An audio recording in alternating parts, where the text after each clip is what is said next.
This is the Long War. I'm Rob Baer, and joining me once again are my partners in crime, Kenny Boucher and Mike Haspel. What's up, guys? Yo, dog, great to be here. Greetings and felicitations. I lost the podcast window there for a second, but I found it again.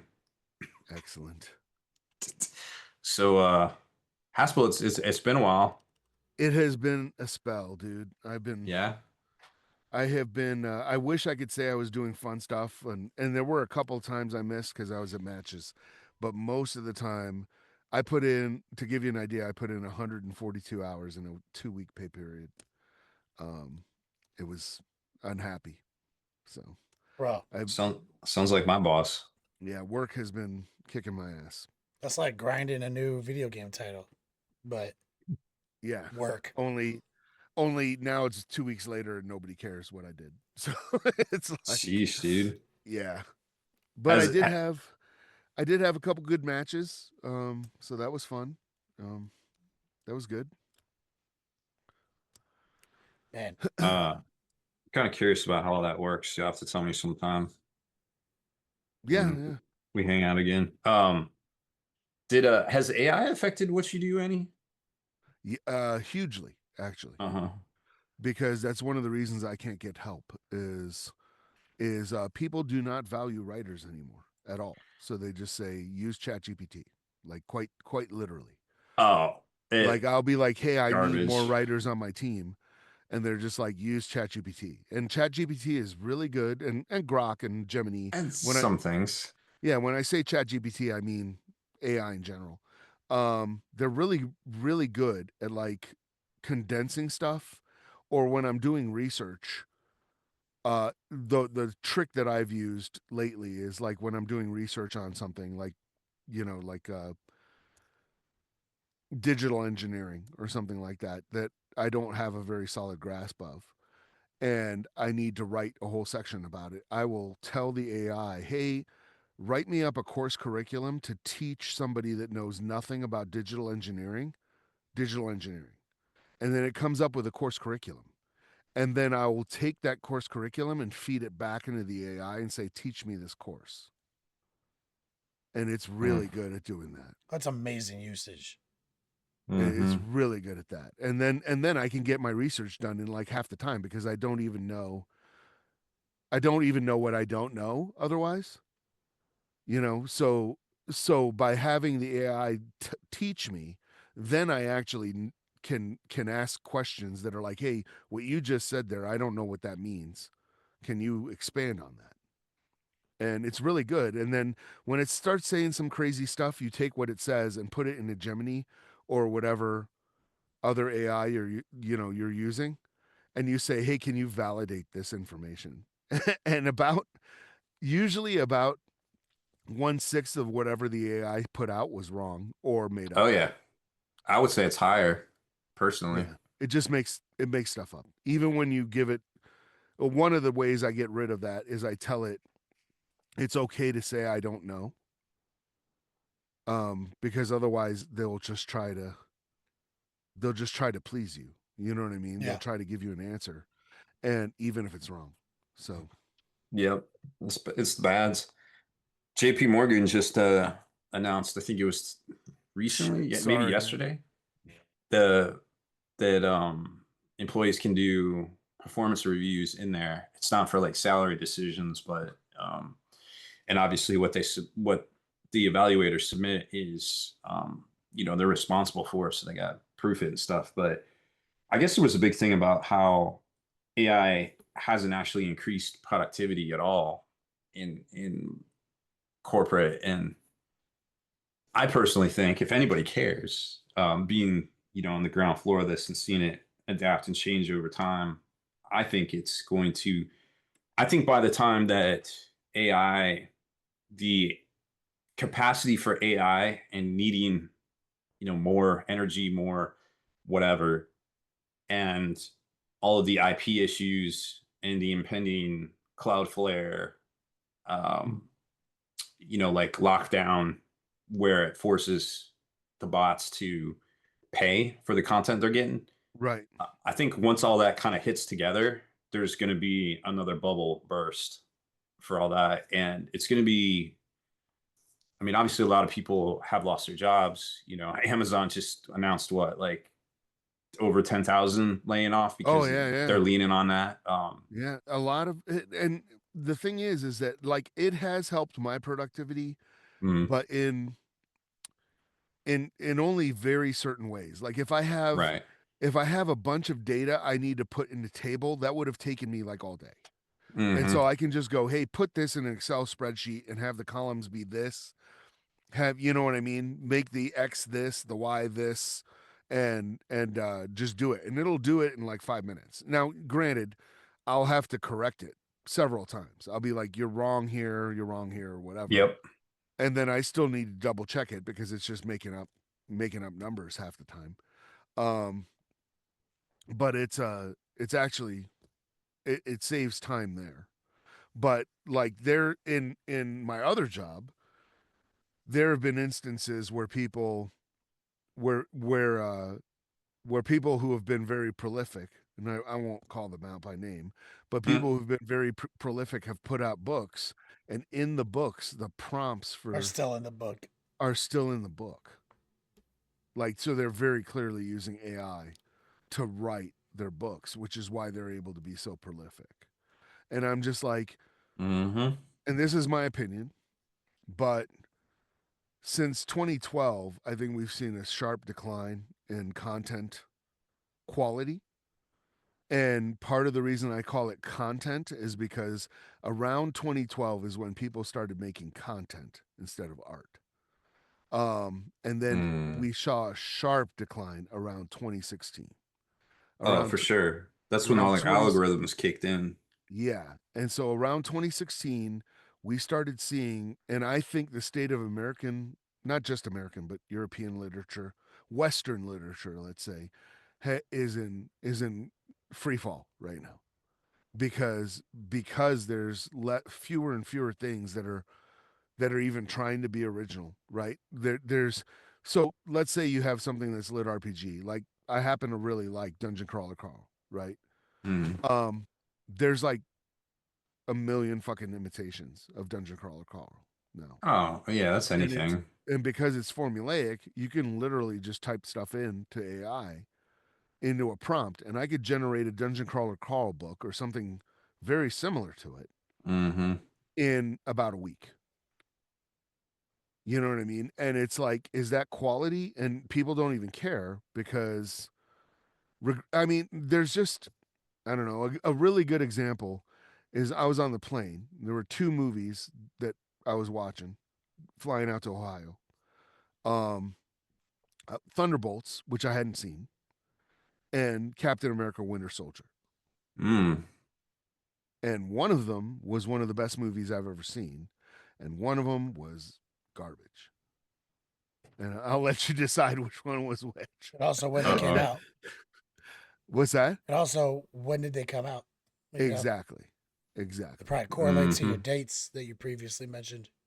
Yep. And all you have to do is go back and watch almost any TV show or movie.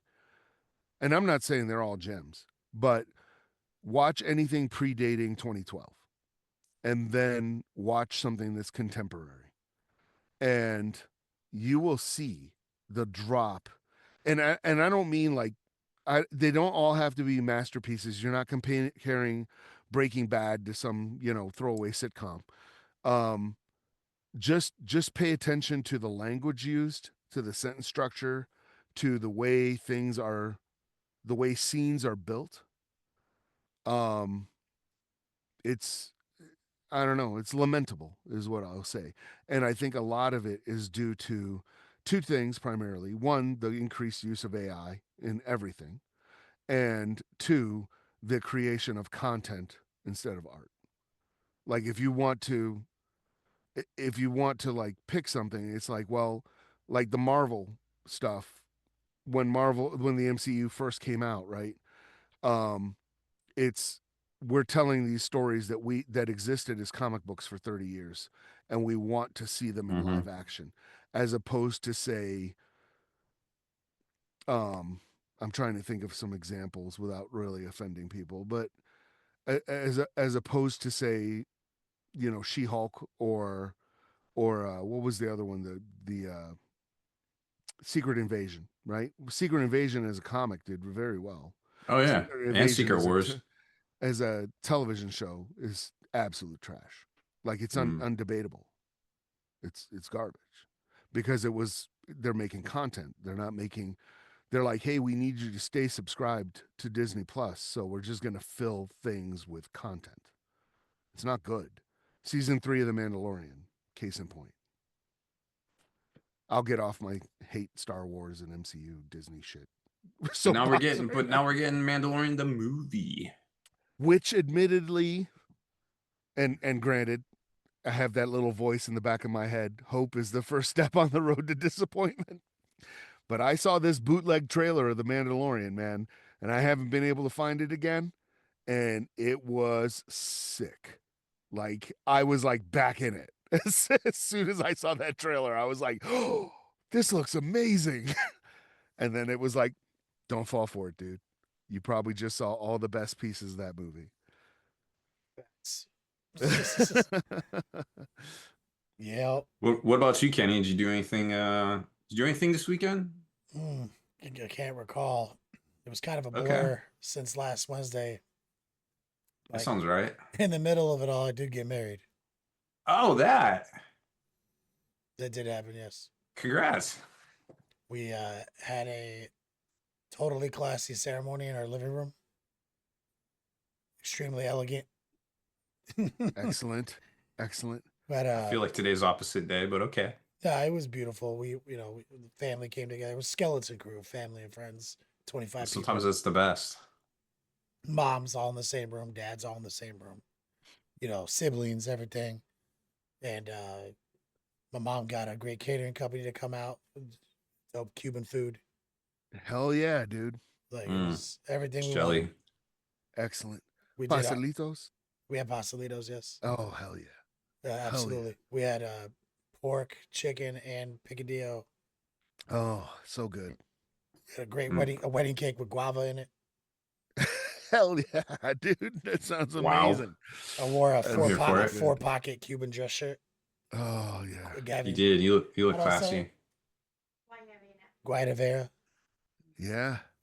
I can never say the word when I'm unprompted.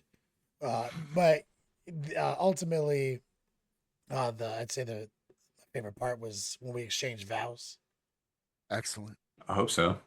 Because she was writing her vows in secret, I was writing my vows in secret, but we had to kind of like collaborate at least on like timing, like who goes first, things like that. She's like, I'm gonna have to go first because I'm gonna be a sobbing mess.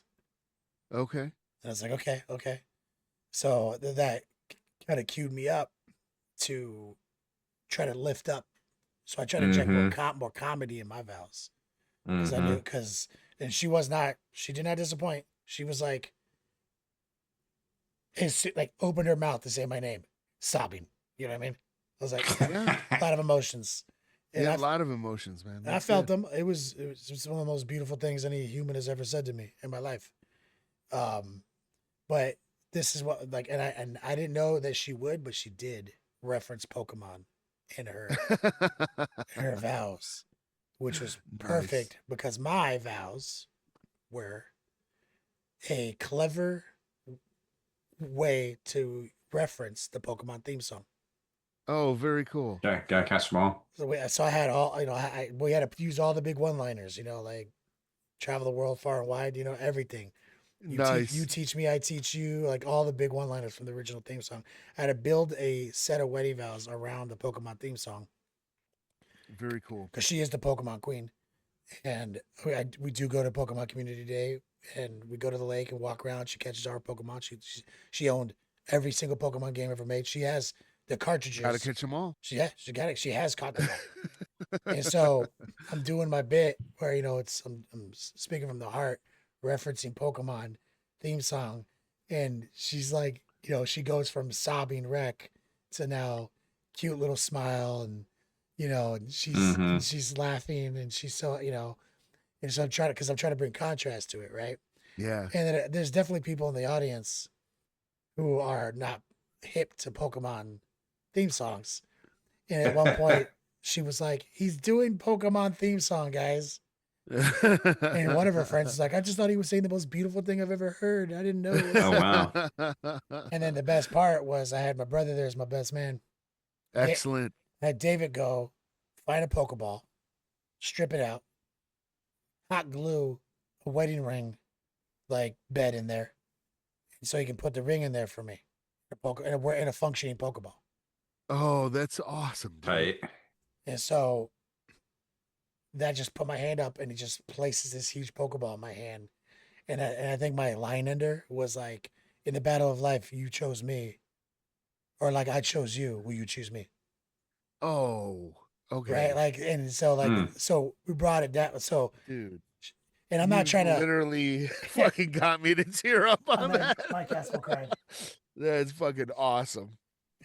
Sheesh. Not like I'm not diminishing what she wrote. She wrote the most beautiful, heartfelt stuff that only someone who truly accepts me for who I am, right? Like that. Like she made it so clear to me that like somebody could just accept me for who I am without trying to change me. Her vows were so from the heart, and but but me knowing her, I had a and also she says this thing about me. She's like, "You're the silliest man in the United States of America," and I was like, "Oh yeah, Yeah. 100%. yeah." No And argument there. and it was awesome, and I was so happy that because I was kind of nervous. Like I was like, "Did I take it too far? Eh. Did I take it?" You know what I mean? Nah. I was like a little worried but I didn't. It was the perfect. I brought it the exact distance to the line Yeah, that's good. That's without awesome. making the wedding silly, you know? Yeah, exactly. Do you accept the emperor and reject Horus in all of his works? We did also have little party favors, and one of them was like a magic card that we made. It was in a card sleeve. Shout out to Recoil. He AI created an art of me and Eileen together in power armor.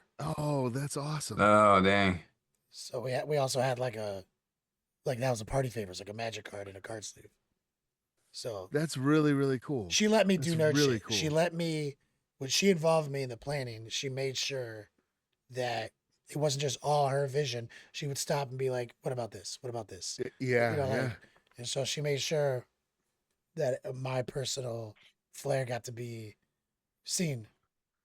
Wow. Yeah, I mean that's the sign of good things to come, cuz like when I found out for our wedding how much wedding cakes cost, I was just like, I will get the wedding cake, but you have to agree that I get to do what I want to do with the wedding cake. Oh my God, the wedding And cake! I forgot. and Penny was like, "Okay, you get to do what you want to do," and I made Minas Tirith. Yeah, you did. I was Obviously, like, for $600, I had a Minas Tirith that's wedding cake. amazing, bro. And the So, story behind that that's kind of do you have funny a is picture of that somewhere? I do somewhere. I'll try to like put it in the Discord or something. But I was talking to the chef that was going to make the cake and describing it to him. And I'm like, it's like 7 layers, it's this. There's like a fortress with all these walls around it. And he's like not understanding what I'm saying. And then I just show him a picture and he goes, "Oh, Minas Tirith." He j- He knew right away what it was. So I was like, that's kind of funny. One ring to blind them, two Hobbit nerds. Come, Yes, I still have that. I still have that too. My yep. one ring to bind them, you know. But it doesn't say "in the darkness bind them." It says something else. I had to change the Elvish. Penny wouldn't let me use the actual text for the one ring. Instead, you just because you know Elvis, you just did something else. Yeah. So my mom had made a cake topper. She made this big deal. I'll post. I have to post it up on Facebook. But she made this big deal about like, "Hey, don't get a cake topper. I'm bringing one." Right. And I Mm. was like, "Oh, she's probably gonna bring something in the family or something I don't know about. You know, something from like my great grandma or something." And so that's the mentality I had going into this. Mm-hmm. What she brings is this custom made cake topper of a dude dressed exactly like me, right? My orange flip flops, orange, like everything looks like me with a beard and everything. And I'm holding a mermaid who looks just like Eileen. Oh, that's sick. Because her favorite other thing is Little Mermaid, and we recently went to Animate Orlando, and she got Jodie Benson's autograph and everything. That's So, sick. so I was like, "Are you fucking kidding me right now, Mom? Like, I thought you were gonna bring some like old, busted, you know, Yeah. like family heirloom. You went got a custom." And she was worried that it would be too much too, and she should have showed it to us in private. She was like, "Just make you guys can say no. It's okay, bro." Like, Yeah. I was that's sick. literally at the time she showed it to us because I wasn't dressed for the wedding yet, wearing the exact fucking outfit of the guy in the sculpt, right? Like, I was like, "Get out of here, Mom! It's amazing." Like, 3D. That's right, 3D printed cake toppers discussion. Yep. That's right. Oh yeah, Recoil threw up a whip of the card he made in the Discord for Where? anyone who's Oh, listening. Oh, sick. okay. For anyone Okay. who's Yeah. listening So to the I'll go podcast. check that out. Yeah. If I get the picture of the Minas Tirith cake, I'll throw it on there too. Yeah, for sure. And that's yeah. And since we're speaking on it, anyone listening to Drive the Work, I'll make sure to throw the cake topper and the whips too in the Longboard Discord server. But yeah, thanks for asking about the wedding. It was the biggest event of my life to this date. Yeah, seems reasonable. At this moment, like I got to, I woke up, with my wife for the first time ever. She went to work and then came home, and I was, my wife came home to me for the first day ever. So a lot of firsts happened, and like Oh yeah. all in a row this week, and it was made me extremely happy. After 42 years of being on this plane. But thank you, Rob. This plane. Thank you, Mike, for all your kind words, and maybe we'll do a little 40K content. Nah. Maybe. Yeah. Do people really want to hear that? They do. They do. Probably. Probably a little bit. I guess I And could do yes, some I have news. seen Zorp's Minas Tirith board, which is insane. Pretty sick, yeah. Is that content or artistry? I feel like he's artistry. I think he's art. Yes. Yes, I agree. I too agree. Yeah, let's do some news. So, hey everybody, it's great to be here. Welcome back. Come on in.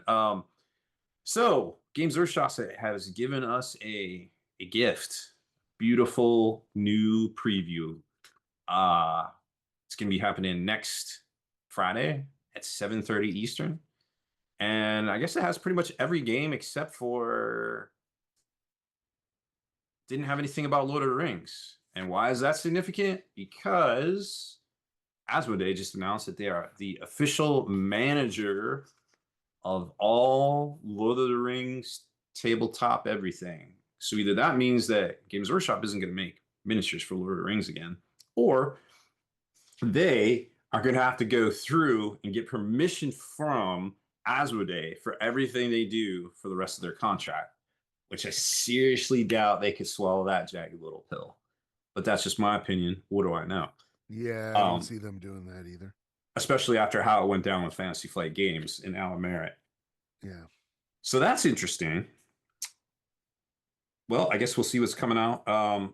There was some stuff that broke today, a little leak about some maybe AI. I couldn't place the font. I went through my vast collection of Games Workshop fonts because there's quite a few fonts they're using lately. And I couldn't match it. So that was interesting. But they did have a image of a box, Necron Battalion called the 500 Worlds, which is an Ultramar reference. And that being said, we saw the same sort of thing at the end of last edition when they came out with the Arcs of Omen and the boarding action boxes, which are all limited time, bundles that were valuable, but they were one and done type deals. Which one and done type deal from Games Workshop? How dare you make that accusation? No, that's pretty much what they do now.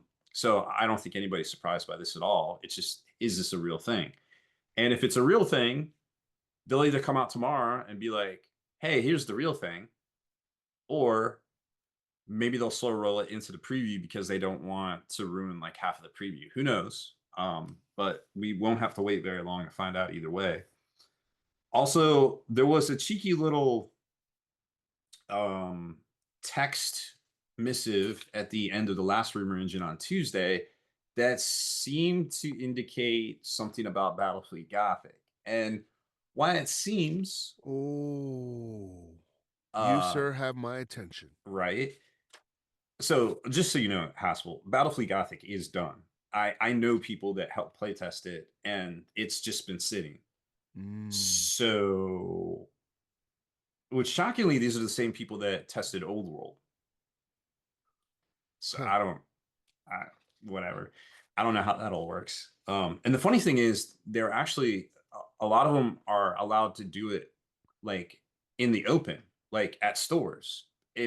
But you're not using obviously the Right, right, miniatures, right, and you don't necessarily know what the rule set is or like what any of the stuff means because it's all like kind of coded. right. Um, so it's just kind of funny that a lot of this stuff actually gets tested in plain sight at stores and you don't even realize it. So BFG is done, by the way. It's when it comes out, who knows? I may or may not have used BFG in my story to the last, like quite a lot actually, to plan out and make sure everything was working correctly. Yeah. It's I mean, people when you go back and look at the price, actually don't go back and look at the prices. You'll be sad. Oh, And that was only like 25 years ago. Well, I just said 25 years ago, but yeah, exactly. yep, never mind. So there was some cheeky little text, like a transmission at the end of the rumor engine, which it could be innocent, but it could be not. We know Games Workshop doesn't waste their time unless there's something to it, and they kind of jump scared everybody with the whole Leagues of Votann reveal that it wasn't an first joke. It was actually real, and we see art, we see things in art, and then all of a sudden it's an actual miniature. So I wouldn't be surprised if we start seeing more about this. I don't know if we'll necessarily see a reveal next Friday, but it's definitely on the radar. Remember, stuff like this usually gets released on Black Fridays. I'm not saying Battlefleet Gothic will get revealed or even released this Black Friday. I would say it's probably still kind of far off, but it's just really interesting to see how it all lines up. Um, so lots of action today, to be quite honest with you. On the hobby side of things, Monument Hobbies revamped their Pro acrylic intro set to kind of be more user friendly, and it comes, I think it's 12 paints.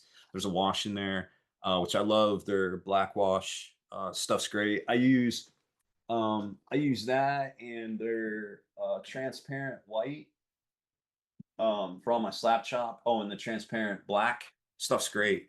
Um, Honestly, you could use the transparent white to airbrush with. It's so smooth. Um, I would definitely recommend that. So that's really cool to see. There is a whole bunch of other. I mean, there's so much paint on the market, y'all. Like, who are we kidding? Vallejo announced their True Metal Metallic series that you can get in 4 packs. It will be out. I think the pre-orders. There was only one place I found in the States. It's coming out in December. It looks like here. Um, but there's a complete set you can get, or you can get like the 4 packs of it's basically three. It's like a shade, a wash, and a highlight. I just said shade twice. It's a base coat, a highlight, and a wash. And then there's an airbrush version of it too. So it's just a 4 pack, but that's what you get in the 4 pack.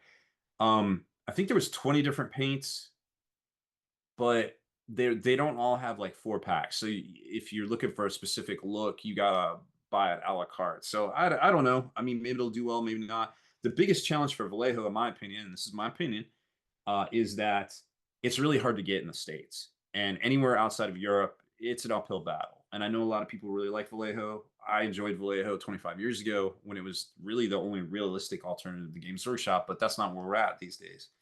And Artis Opus Kickstarter for Mini Color. They're coming out with a line of paint too. I don't know enough about it, but all their pro painters and Cult of Paint seem to have nothing but good things to say about it. If you like it, buy it. My opinion, there's too many paints out there, y'all. It's just getting wild. I mean, But the here we are. reality is manufacturing paint isn't that difficult right now. Like Sure. making a decent paint is not that difficult right now. Like the science exists, the equipment exists. Shit, even the people who make it for you at a high level quality and let you put your bottles on it, it exists. It all exists. So many of these paints are pretty decent. Many of these Kickstarters are putting out something decent. What really is the separator is, can you get the paint? Do they have real infrastructure? Do they have their own manufacturing? Can they distribute it? So just like there's the reason I still play Warhammer 40K instead of something else is because I want access to my hobby. When I walk into a store, I need to know there's games. And so Monument Hobbies, you know, as far as an American manufacturer goes, they just expanded the facility. They have a new setup. Oh yeah. Everything. Like they do it all themselves. Yeah. All in house. Not overseas. So their distribution is high level. Their manufacturing is high level. It all in its high quality paint. So you can get it forever. Every time there was ever a slowdown in the production, guess what they did? They upgraded their production. They took the money you were giving them, reinvested it back in their company, and upgraded their ability to produce the product so you can keep buying it. Yeah. Now there's some old heads still, like Army Painter is on that level. Oh yeah. You know, there's not many. There's like 3, 4. We should make a paint line called like Grumpy Grognard's paint line. 5 colors. That's it. Black, white, red, green, blue. That's it. Wait a minute. That's all you get. Yeah. Back in my day. That's our call sign. Yeah. That's the tagline. Back in my day. ... Grumpy Grognard. I think it would do well. You heard it here first. You have to mix all your own fucking. Yeah. And Vallejo is on the list too of like old heads like to have like, but the problem is like Rob mentioned, it's not easy to get out here. Oh no. Yeah. Imperious Seth corrected me. He's right. I was thinking color. I was thinking film, RGB. I was thinking CMYK. film, not exactly. Yeah. For anyone who is confused by that on their drive to work, RGB is kind of what you learned in grade school as colors, but that only refers to the light spectrum, not the pigment spectrum. And so so you got kind of lied to in kindergarten about primary and secondary colors when it comes to doing art. Follow me on Twitch for more. Like and subscribe. So you're right. There's quite a bit out there. We are spoiled as hobbyists for choice of miniature games and also paints. Also, speaking of miniature games, we got a closer look at the StarCraft miniature games, which are yes.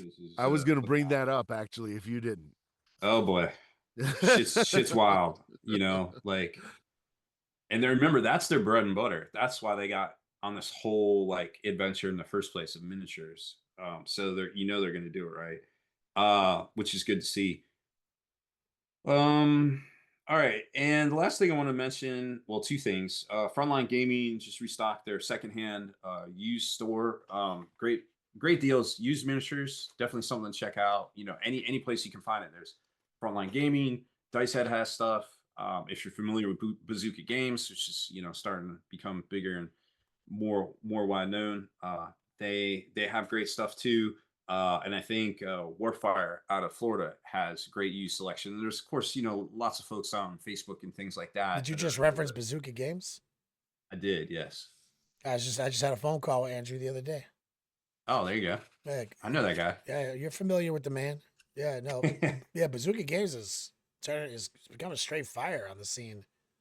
Like, it's true. Like, yeah, they're actually our vendor for Bourbon Bolters. And they're like, they're the reason we have game tables and stuff. Like, so like, dope. Yeah. So it's like, yeah, Bazooka Games is incredible, man. Like, anyone listening to the podcast, that's just a personal endorsement. That's not a paid ad, nothing like that. I'm fortunate that they're the local store here. But there's a lot of folks that mail order from them that I interface with, and they're very happy too. And it turns out if you just do shit the right way, shit goes in the right direction. It's not rocket surgery. It really isn't. So there's lots of options out there. Let me interject real quick. Sure. Circle back one moment. Let's go back to our back in my day paint line. Walter Garvey came up with another tagline. I'm listening. One thick coat. Oof. I love it. I love it. Fucking That's amazing. I think we've definitely all been there. oh, we got it done with one thick coat, 5 paints. 5 paints, and then we'll give you like some dish soap and like some Minwax. Mhm. That's how you can make your washes.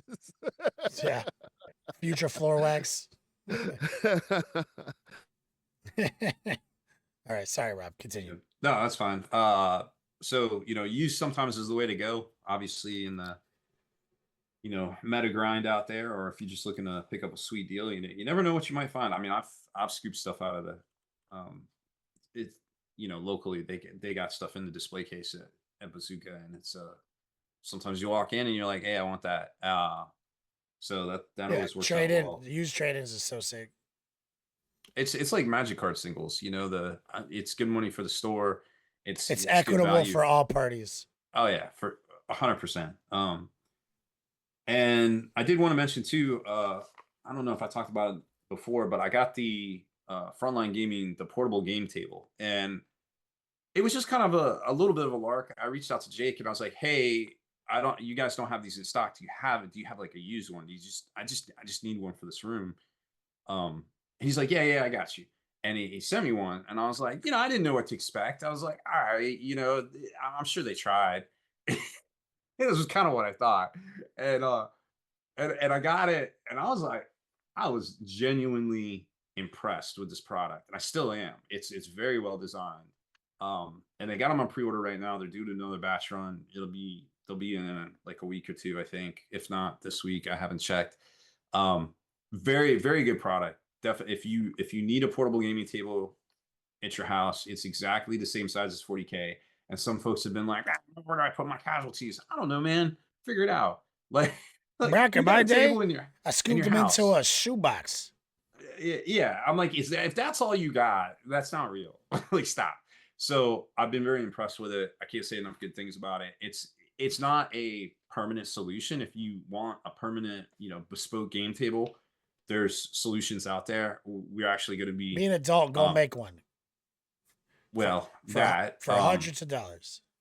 there's a lot of crap you can buy online. There's always some new seller that probably just bought out the last seller that failed stock. But we're actually going to be working with some folks that do bespoke, like very nice, sturdy, all 100% wood, American crafted tables that you can get. And I've seen them. We almost made a deal on one, but I had already bought a dining room table sorted type deal, and I was like, I don't, and I have this portable table, and I was like, I don't need another table, but this would have been dope like 6 months ago. uh, so I was a little disappointed in myself. Past Rob caught up with future Rob. But these things are legit. So I'm going to be talking about that a little bit more because I'm secretly jealous. But that's basically everything that I got to talk about right now. Mike, you remember? So I put those posts up on my 15-year anniversary of you and me gaming in the old. Straight gave me PTSD. Yeah. Like, I'm not even joking. I saw it. I saw that Blood Angels army. I was like, There it is. Yeah, the Storm Raven you made me, the Mephiston you converted for me. But that was like the old Woodland Parks Beat Slab like game table we Yeah, made back in the yeah. day. We were so proud of ourselves, man. We had like casters on that thing, little cup holders. We had a little section that we, felt it out for dice rolling, but it just became where you put your armies and your drinks. Yeah. Like, Yeah. a lot of We had a games. lot of fun there. A Bro, lot of good games. Going through the old photo album, man, and seeing how many like games happened in that old trailer. You know what I mean? Yeah. It was memory A lane, lot of good bro. memories, man. Yeah, back the Colorado era was incredible. I got a reminder of what was it, Dom's cat that was toilet trained with the derpy face. Oh yeah, that Deuce Foot. Deuce. That was the name of the Yeah, cat. like on the toilet dropping a Yep. deuce. He was toilet training him. Yeah. That's wild. You know why he got that name? I don't think I ever did. No. You know, so some cats like to put their whole hands in water Yes. and like drink that water off their hands, Yep. right?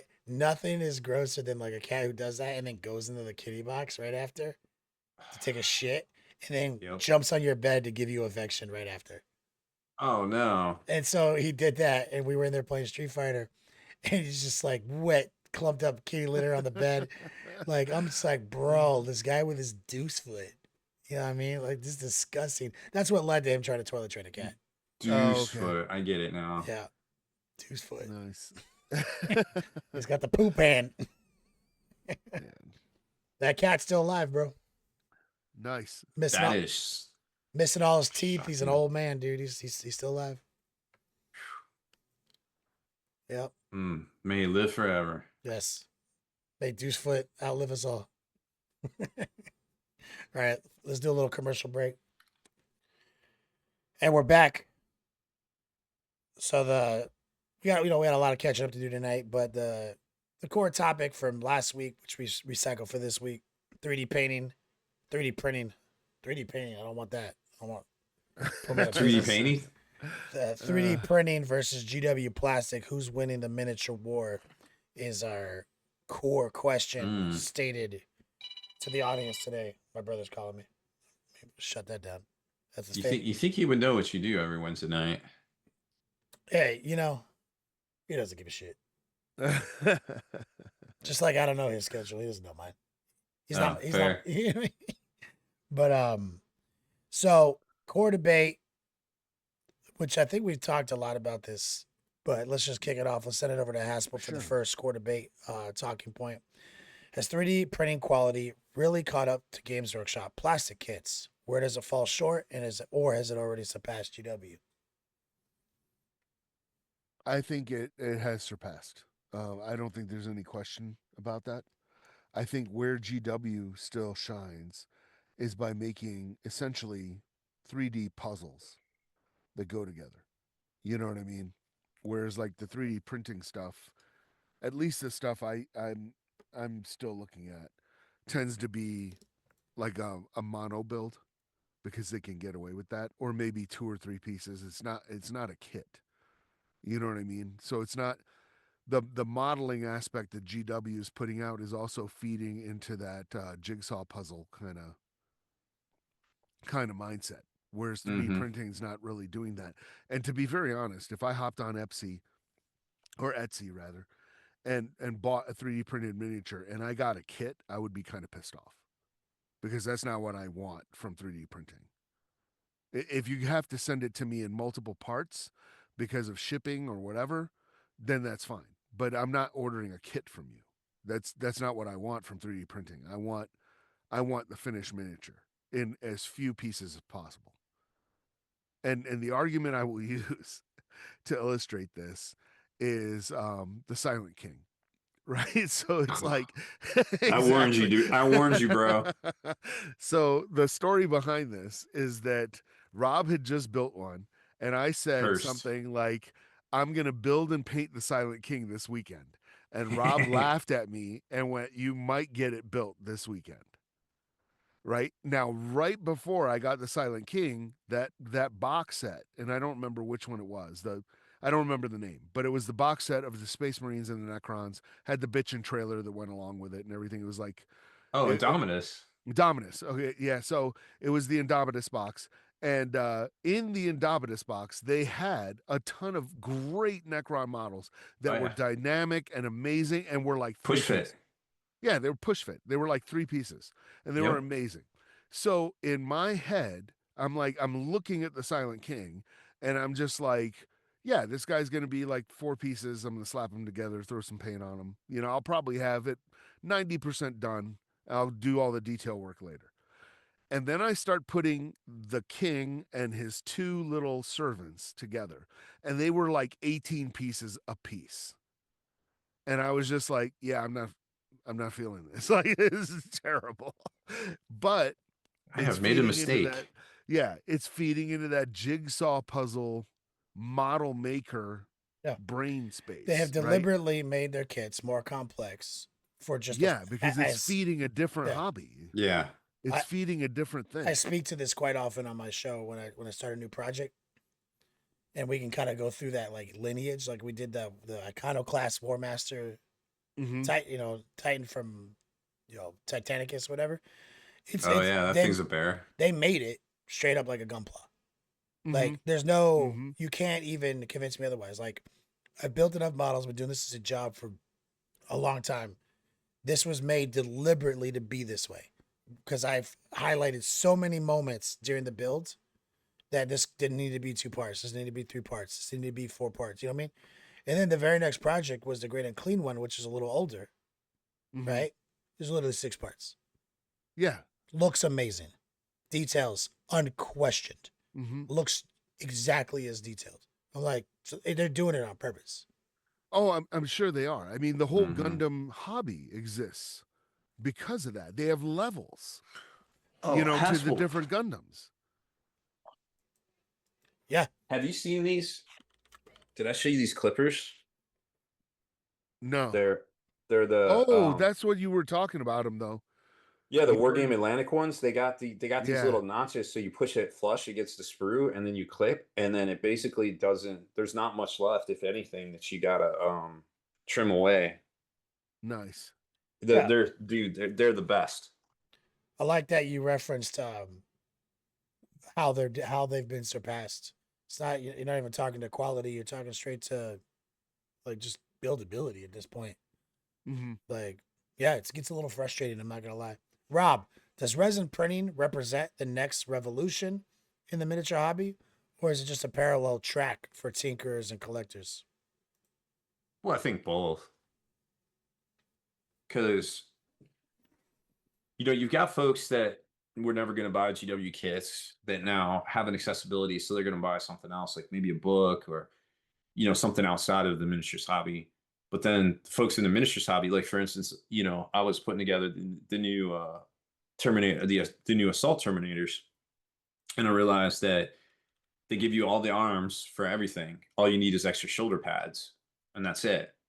So obviously, I'm going to, if I don't already have the files, I got to look.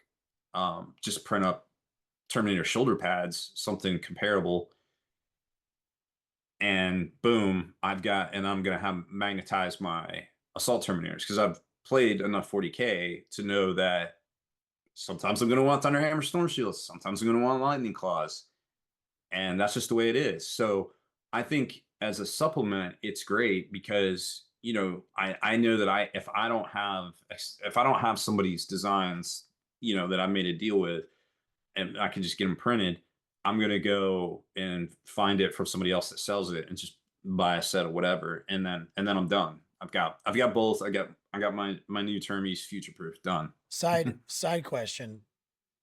Now we know resin is the high quality version of the market, and Hmm. that's the only thing at this moment that we can even have this discussion about quality wise. Do you think plastic? Do you think plastic printing is going to catch up to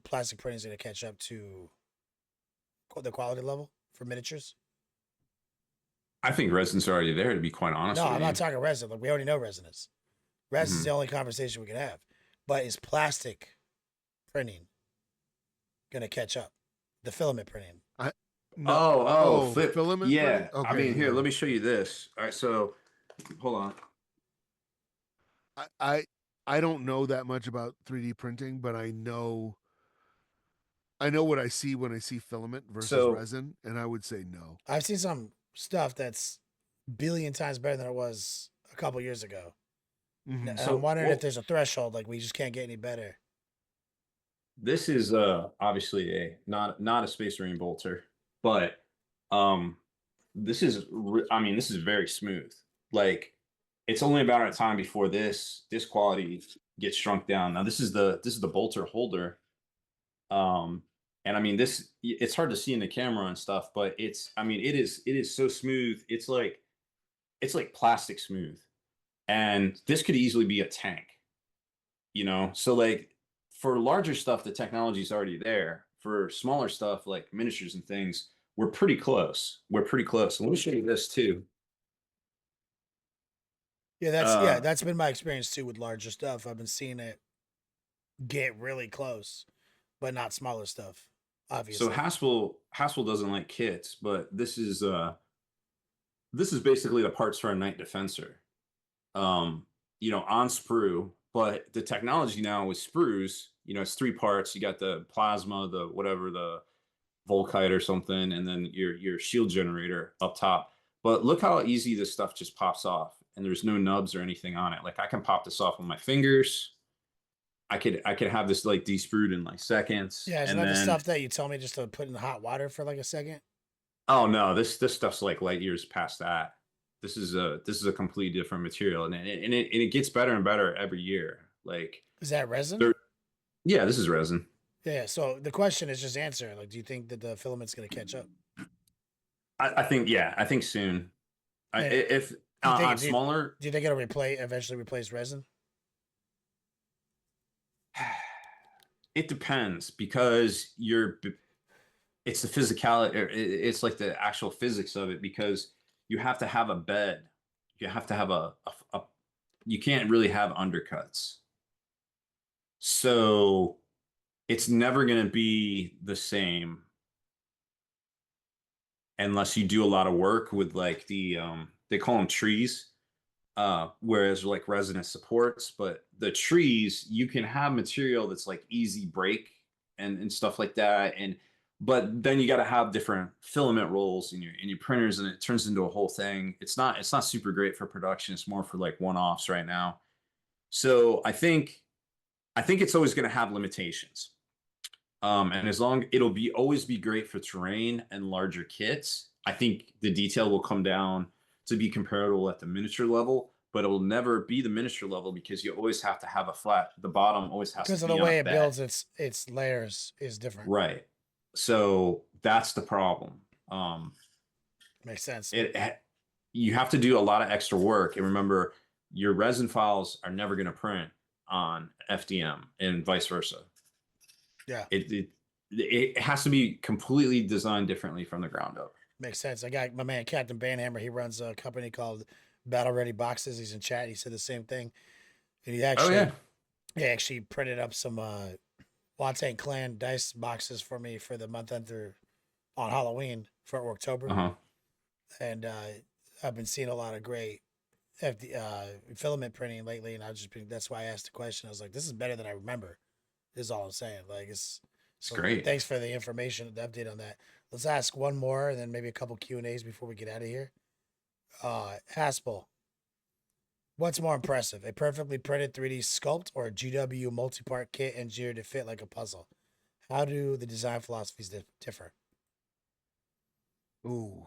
Um, well, entering the phase of hobbying that I'm entering now, which is like I'm not building armies anymore. I'm building a kit or I'm Mm-hmm. building a single thing. So it's like I think a really impressive single miniature is probably more impressive Like, because I don't have the time to assemble the kits anymore. And this is all to me, right? It's all tailored to me. So I don't have time anymore. so So I I don't asked have you. time to assemble stuff. So if I want to paint something, I need it to be done and ready to go. And I want it to be a piece of art that when it's done, I can display it. It can stand alone. You know what I mean? Because it's like one Space Marine is really cool. You know what I mean? It's not the But same though. where Yeah, where the Space Marines look awesome it's a is when you squad. see an army, Yeah, right? You see an army laid out, you're like, "Oh man, that's amazing," right? But I'm like now leaning towards bigger scale stuff. I'm leaning more towards garage kits. you like That the that old kind of days. Yeah, scale, the old days, Mm-hmm. where you have a statue that's maybe 12 inches tall, but it's highly, highly detailed, and that's what you work on. Yeah. gravity's a I theory. have Yeah, some other thoughts, he but he well, said easy to build speeders, bro. When we went through our land speeder phase, getting the easy to The build land tops. speeder was like the goat. yeah. The incomparable, bro. Like, Bro. because I ended up with 9 not easy to builds, right? And no, like 8 and then 1. And I built the one first, thinking they're all like that. It is the biggest nightmare of my life, dude. It's put together, like, Yeah. dude, I can't stand that anymore. You're right. When you want to get the paint on the model, yeah, like I agree. I think that's why other game systems are so appealing, like Marvel Crisis Protocol and stuff like that. Mhm. Is it's completely. Oh, I do have some closing thoughts, but I'll sorry. wait until Continue. the end. No. I'll wait until the end Oh, word. until obviously they're I was gonna say, Rob. So David invited me, aka PwnMaster6000, MySpace.com. Um, David invited me to they do like a annual team building thing with his Oh yeah, with yeah, his you were crew. telling me about And that. like last year, they came to my house and learned to airbrush, so they can do whatever they want. This year, they're gonna do an MCP day. Like they're gonna play Marvel Crisis all day, like with Nice. they have 3 tables rolling. And he's doing it as the like this Hampton Inns that he stays at in Orlando because they can fly in for it. And 2 of the team members are in Florida, so he invited me December 5th, all day MCP with the What team team. you gonna be? I don't know. I've never played it. But one of his team members, because when they came, and the Ray's Academy, like Ray's Holdings, their liquor distributor, they have Twisted Tea, right? So that's where I get all my Twisted Tea merch. Right. And they never even drank it though. And I had it in my fridge, and I was like, bro, gotta get a Twisted System. And I showed them a couple of hilarious YouTube sketches about Twisted Tea, and now they're obsessed. That's all they drink. And now there's a Twisted Tea whiskey. Hmm. Mm. I don't know about that. And so they're like, if Kenny comes, we're bringing the Twisted Tea whiskey. David got I me mean, a you gotta try it at least yeah. once. David got me a Twisted Tea ice bucket, Twisted Tea cowboy hat, Twisted Tea t-shirt, and he's trying to get me like a dozen of those. Oh, like sunglasses, like Macho Man sunglasses. He gets me all the Oh, merch, dude. epic. So like we're gonna be slamming Twisted Tea whiskeys, playing MCP December 5th in Orlando That all sounds like a lot of day. fun. That's what I'm talking about. Anyway, side note. Um, let me just I have 2 Q&As. So the way I phrased it was Q&A: 3D printing versus GW plastic. Who's winning the miniature war? Gravity's a theory. He came in and he said for larger models, I give it to 3D printing. For paintability, I give it to GW. How do you guys weigh in on that?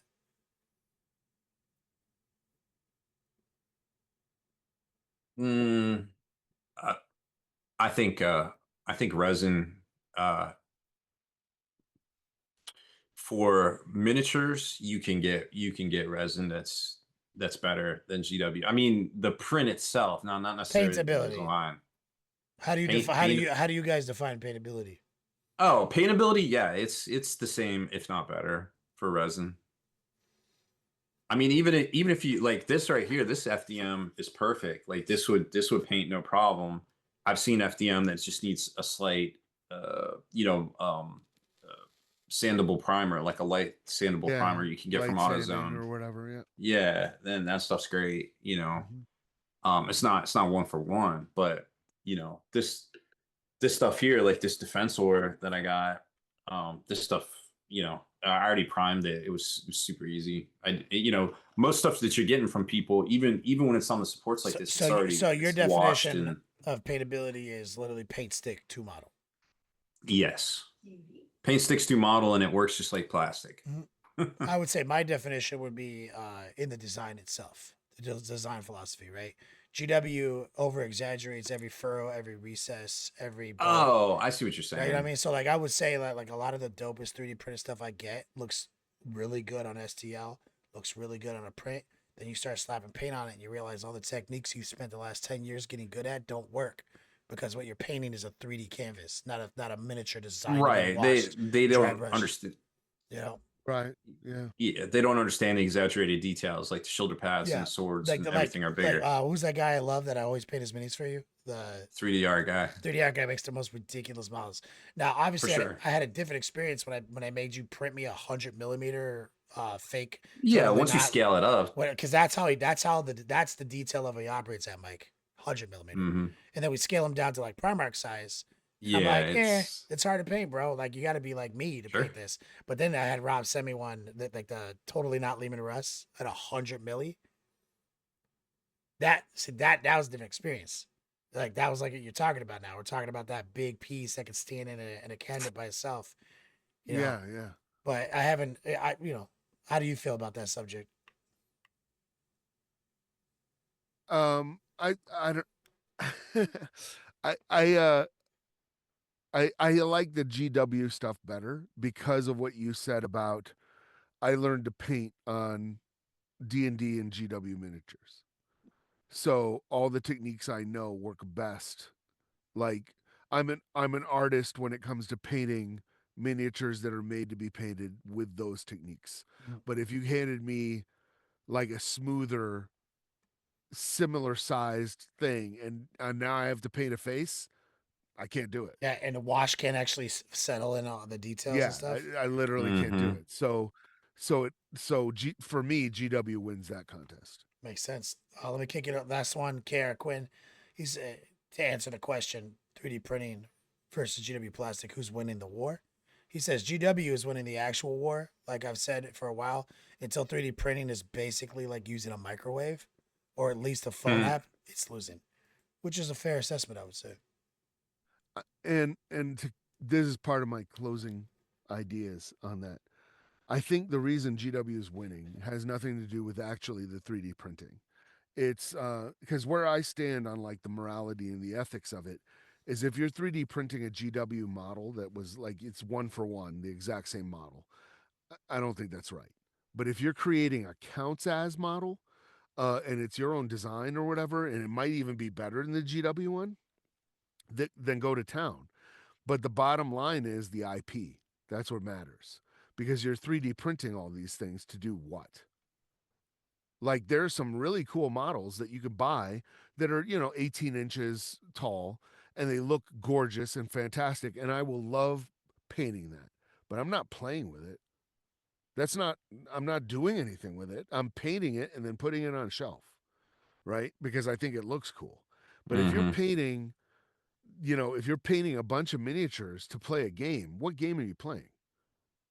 You're playing the IP. Yeah. And I'm like, that's the future. That is the future right there. GW and Rob, you might know more about this than I do, but I think they make more money from licensing than they do from printing miniatures. Well, So it depends. It depends on how you look at it from licensing. They don't currently, but it is going in that direction. it's heading Like in that direction. it's a whole ecosystem now. We Yeah. as miniature gamers that got into this thing, and that's all you could get was the game. Now you've got good video games. Now you've Yeah. got Marvel Comics. Now you've got, soon to be shit on Amazon. Uh Joy Toys, Mhm. McFarlane figures. Like there shit's everywhere. Like you Well, can I buy mean, shit, there whatever. were books. There were barely books when we started. Yeah. Yeah. Now you Yeah. got Black Library, whole series is 20, 50 series, 20 Yeah, series, all this stuff. So we represent. We it's were the art. We were the base of the pyramid, but yep. like we are trending down for sure. So Kenny's the base for sure. yeah. So literally I think the IP is where it's at and GW will win eventually. Like if we're going to pick a winner, right? Ultimately you hope the hobbyist is the winner. But if we're going to pick a winner, it's going to be GW because they control the IP. Ah, And for then sure. it's like the 3D printers, it's like yeah, whether you're buying it off of Etsy or printing your own or whatever, you're buying them to play GW's game. Facts. So by default, then By GW default, they win the wins. war. Yeah. Yeah. Well Mm-hmm. said. Well said. All right. Well, that takes us to our time, even though we had a late start. Great, great talking point, Rob. I always love talking 3D printing. I always think it's a fun and interesting subject. Uh, Oh Mike, yeah. you can close this one out for us. When single shines the triple sun, what was sundered and undone shall be made whole. The two made one. Oh, so that's it for this one, y'all. Thanks everybody for watching. For exclusive content and early access videos, head on over to thelongwar.net and become a veteran of the Long War today.